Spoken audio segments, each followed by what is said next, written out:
अस्सलाम वालेकुम व्यूअर्स, आप देख रहे हैं यूट्यूब चैनल रज़िया का किचन। और आज मैं आपको सिखाऊंगी क्रिस्पी चिकन ब्रेड रोल बनाने की बहुत आसान और मज़ेदार सी रेसिपी। इसको आप आधा पाव चिकन के साथ ढेर सारे बना के तैयार कर सकते हैं। 1 से 1.5 माह के लिए फ्रीज़ भी कर सकते हैं। इसको ना तो ब्रेड को बेलना होगा और ना ही स्टफिंग का कोई झंझट होगा। बेहद मज़ेदार और क्रिस्पी बन के तैयार होते हैं। यहाँ पे आप देख सकते हैं बहुत ही टेस्टी बनते हैं। बच्चों के लंच बॉक्स के लिए या फिर किसी पार्टी वगैरह पे भी आप इनको तैयार करके सर्व कर सकते हैं। तो चलिए रेसिपी देख लेते हैं। तो क्रिस्पी चिकन ब्रेड रोल बनाने के लिए मैंने 4 अदद सैंडविच ब्रेड के स्लाइस लिए हैं। इनके किनारे मैंने काट के अलग कर लिए थे। अब इस ब्रेड को मैं तोड़ के एक बाउल में डाल दूँगी। छोटे छोटे पीसेस करके डाल दीजिएगा। अब इनके ऊपर 1 कप दूध डाल दूँगी जो कि नॉर्मल टेम्परेचर पे है। हाथ से अच्छी तरह से इसको मैश कर लेना है। अच्छी तरह से जब दूध जो सा है ब्रेड को अब्जॉर्ब कर लेगा तो इसके अंदर आपने एक बड़े साइज़ का उबला हुआ आलू ठंडा मैश किया हुआ ऐड कर देना है। गर्म आलू आपने नहीं ऐड करना, बल्कि आलू को ठंडा करके मैश करके अच्छी तरह से इसमें चंक्स वगैरह नहीं रहने चाहिए, फिर ऐड करना है।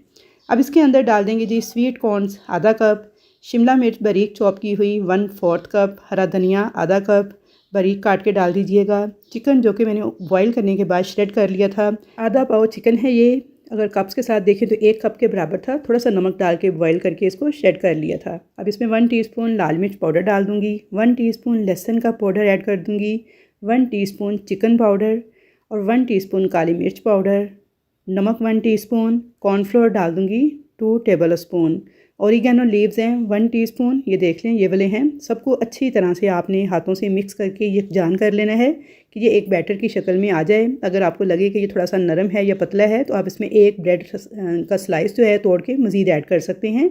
मुझे ये बिल्कुल ठीक लग रहा था तो इसलिए मैं ऐड नहीं कर रही, क्योंकि कई दफ़ा ब्रेड जो फ्रेश वाली होती है वो सॉफ्ट होती है, वो दूध को ज़्यादा एब्जॉर्ब करती है। और कई दफ़ा फ्रेश थोड़ी सी 1-2 दिन पुरानी ब्रेड जो है दूध को कम एब्जॉर्ब करती है। तो ये ब्रेड पे डिपेंड करता है, आप देख लीजिएगा। यहाँ पे देखिए बिल्कुल ऐसे नॉर्मल सा टेक्सचर होना चाहिए। थोड़ा सा हाथ में लेके इसे सिलेंडर शेप में मैं इस तरह से इसके रोल बना लूँगी। आप इसे किसी भी शेप में तैयार कर सकते हैं, गोल, चौकोर, लंबे, लेकिन ज़्यादातर ये सिलेंडर शेप में ही अच्छे लगते हैं।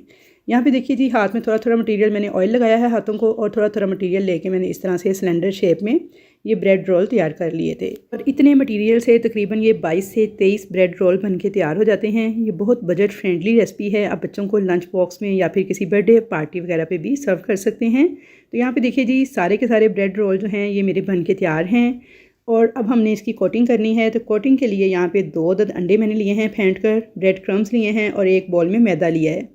तो सबसे पहले आपने क्या करना है, एक ब्रेड रोल को उठाना है, मैदे में अच्छी तरह से कोट कर लेना है। ये देखिए इसको चारों तरफ से मैदे के साथ आपने कवर कर लेना है। उसके बाद आपने इसे डालना है अंडे वाले मिक्सचर में, और इस तरह से आपने अंडे में से अच्छी तरह से डिप कर लेना है। फोक के साथ आपने उठाना है इसे अंडे में से और डाल देना है ब्रेड क्रम वाले बॉल के अंदर। और आपने इसे डायरेक्ट हाथ नहीं लगाना, बल्कि ब्रेड क्रम इस तरह से इसके ऊपर डालने हैं और इसे ब्रेड क्रम से अच्छी तरह से कवर कर लेना है। इस तरह करने से ये फ़ायदा होगा कि आपके हाथ चिप नहीं करेंगे, ब्रेड क्रम आपके हाथों के साथ नहीं चिपकेगा और इस तरह से ज़बरदस्त ये बन के तैयार हो जाएगा। तो बस इस तरीके से इन सबको रेडी कर लेंगे। तो यहाँ पे देखिए जी माशाल्लाह से ये सारे के सारे रेडी हो गए थे। और इसी स्टेज पर आपने इनको फ्रीज़र में रख देना है। जब ये सख्त हो जाएंगे, जम जाएंगे, तो उसके बाद आप इन्हें ज़िप लॉक बैग में डाल के 1 से 1.5 माह तक जब चाहें निकाल के फ्राई कर लें। तो यहाँ पे कुछ मैं आपको फ्राई करके दिखा देती हूँ, कुछ को मैंने फ्रीज़ कर लिया था। तो आपने तेज़ गरम ऑयल के अंदर इनको डालना है। उसके बाद आपने लो मीडियम फ्लेम पे इनको पका लेना है। और डालने के फ़ौरन साथ आपने चम्मच नहीं चलाना, बल्कि कुछ देर इनको 1 से 1.5 मिनट पकने देना है, वरना ब्रेड क्रम जो हैं सारे उतर जाएंगे। उसके बाद आपने इनको उल्ट पुल्ट करते हुए लो मीडियम फ्लेम पे प्यारा सा कलर आने तक इनको पका लेना है। और जब आपने इनको फ्रीज़र से निकाल के फ्राई करना है तो आपने इनको डीप फ्रोस्ट वगैरह नहीं करना, बस निकालना है और गर्म तेल में डाल के फ्राई कर लेना है। मीडियम फ्लेम पे आपने इनको फ्राई करना है। बहुत मज़ेदार बनते हैं, क्रिस्पी और टेस्टी बन के तैयार होते हैं। लो बजट रेसिपी है और बच्चों के स्कूल लंच बॉक्स के लिए आइडियल है। आई होप कि आपको मेरी आज की ये रेसिपी पसंद आएगी। रेसिपी पसंद आए तो वीडियो को लाइक शेयर कीजिएगा, चैनल पर नए हैं तो सब्सक्राइब कीजिएगा। तो इंशाल्लाह ताला मुलाकात होगी ऐसी ही मज़े की रेसिपीज़ के साथ। तब तक के लिए अल्लाह हाफिज़।